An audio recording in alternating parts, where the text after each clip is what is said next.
सियासतनामा में आप सबों का स्वागत है। मैं हूं संतोष सिंह और आज हम सियासतनामा में बात कर रहे हैं कुढ़नी उपचुनाव का। जी हां, कुढ़नी उपचुनाव को लेकर नामांकन की प्रक्रियाएं पूरी हो गई हैं और सभी उम्मीदवार अपने अपने तरीके से मजबूती से चुनाव लड़ने के लिए कमर कस लिया है।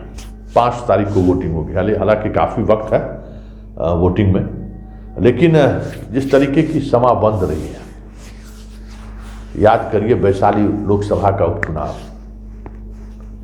लवली आनंद चुनाव जीती थी और उस दौर में तमाम जो जाति के सिरमौर थे, खरा कौन थे? सत्येंद्र नारायण सिंह की पत्नी, ठाकुर साम्राज्य के चीफ और उनकी पत्नी किशोरी सिन्हा मान रही थी और लवली आनंद नारा ही दी कि सास अब हमें घर की चाबी सौंप दीजिए और वो हार गई थी। उस दौर में जब जातीय संघर्ष या जातीय राजनीति एक्सट्रीम पे था, उस दौर में वैशाली से उपचुनाव हार जाती है किशोरी सिन्हा, लवली आनंद चुनाव जीत जाती। उस दौर में जिस तरीके का कॉम्बिनेशन बना था, कुढ़नी कुछ उसी तरीके से आगे बढ़ने के लिए कसम कस छटपटाहट में है। बैठकों का सिलसिला तेज हो गया है कि संदेश देना है। संदेश किसको देना है? जो बड़ी पार्टियां हैं। बड़ी पार्टियां कौन है? चाहे वो बीजेपी हो, जदयू हो या आरजेडी हो। जदयू आरजेडी वहां चुनाव नहीं लड़ रही है, जदयू और बीजेपी चुनाव लड़ रही है। जो आज का सवर्ण है उसको नीलाभ रिप्रेजेंट कर रहा है कि हमें सत्ता में भागीदारी चाहिए। जो बड़े दल हैं, बीजेपी अति पिछड़ा की राजनीति करने लगे। नीतीश जब से लालू के साथ आए हैं इतना निश्चिंत हो गए हैं कि उनको लगता ही नहीं है कि अब उनको कोई राजनीतिक नैरेटिव के सहारे आगे बढ़ने की जरूरत है। वो सोचते हैं कि हमारे पास 50-60% वोटिंग कैपेसिटी आ गया, हम तो चुनाव जीतेंगे। उनको भी सवर्ण वोट की जरूरत नहीं है।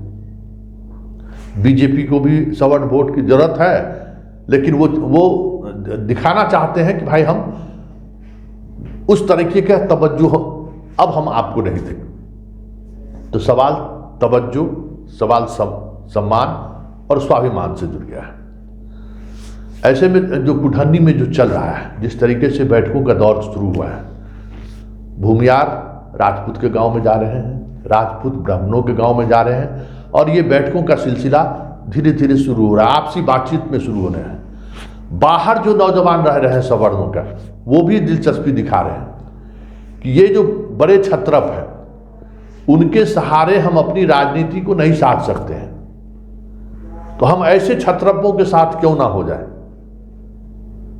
जिनके वोट ट्रांसफर होने से हम चुनाव कंफर्ट स्थिति में जीत सकते हैं।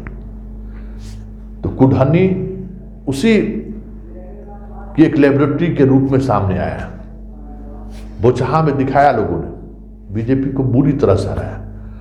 कुढ़नी में बोचहा भी उसी आक्रोश का असर था।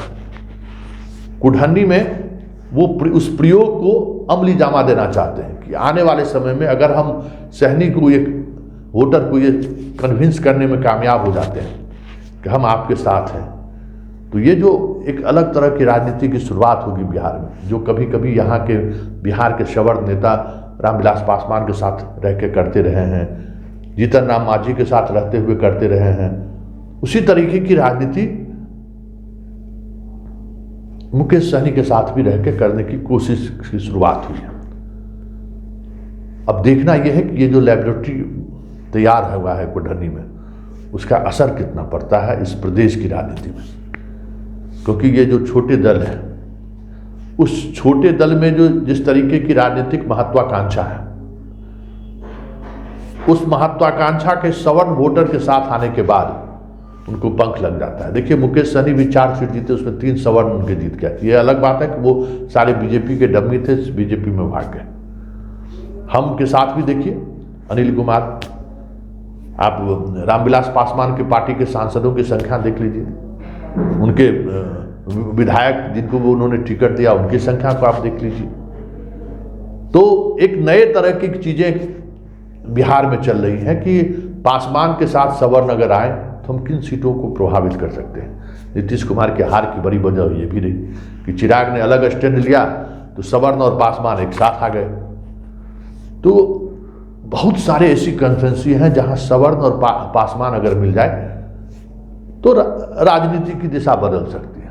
बहुत सारे ऐसी कॉन्फ्रेंसी हैं जहां सवर्ण और मुसहर एक साथ आ जाए तो वहां का समीकरण बदल सकता है।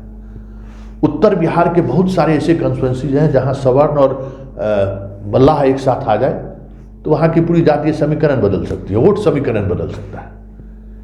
तो ये जो सवर्णों के अंदर जो छटपटाहट दिख रही है सत्ता में हिस्सेदारी को लेकर, उसकी लेबोरेटरी कह सकते हैं कि कुढ़नी में उसका प्रयोग चल रहा है।